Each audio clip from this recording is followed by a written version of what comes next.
78వ రోజు యోహాను సువార్త 17 నుండి 21వ అధ్యాయం వరకు చదవండి. ఈ వారం నా గత దాతృత్వం యేసునామంన ఆనందమును ఆశ్చర్యాన్ని కలిగించునుగాక. ఆమెన్. ఈ సంవత్సరం పొడవునా నా వనరులేవియు వైద్య బిల్లుల కోసం లేదా ఎలాంటి లాభరహిత వెంచర్లపై నజరేడైన యేసునామంన వృధా చేయబడవు. ఆమెన్. చెడు కోతలో నా ఆర్థిక వనరులను తుడిచిపెట్టడానికి సాతాను ఆకాశం యొక్క పద్ధతును నజరేడైన యేసునామంన పొందడు. ఆమెన్. ఈ సంవత్సరం సహాయం కోసం నా వైపు చూసే వారెవరూ నిరాశ చెందరు. నా అవసరాలను తీర్చడానికి మరియు ఇతరులకు ఇవ్వడానికి యేసునామంన నాకు తగినంత ఉంది. ఆమెన్.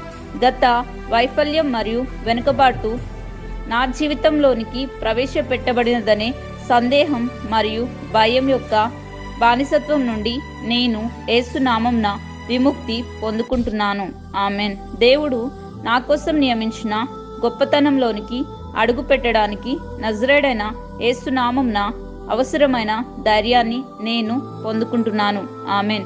నేను దేవుని ఆత్మ యొక్క నాయకత్వానికి సమర్పించుకుంటున్నాను మరియు నజరేడైన యేసునామంన నా పనులన్నిటిలో పురోగతి సాధించడానికి మరియు విజయం సాధించడానికి నేను పరలోకం యొక్క మద్దతును తీసుకుంటున్నాను. ఆమెన్.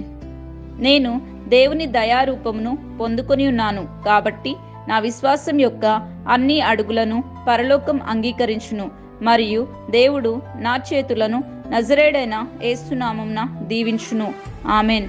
నా ధైర్యాన్ని నిరాశకు సమర్పించడానికి నిరాకరిస్తున్నాను. దేవుడు ఈరోజు నాకు ప్రోత్సాహాన్ని పంపును. నజరేడైన యేసునామంన నా పరుగును కొనసాగించడానికి నేను శక్తిని పొందుకొందును గాక. ఆమెన్. పరలోకమందున నా తండ్రి, నా ప్రార్థనలన్నిటికీ సమాధానాలు ఇచ్చినందుకు నజరేడైన యేసునామంన కృతజ్ఞతాస్తుతులు చెల్లిస్తున్నాను.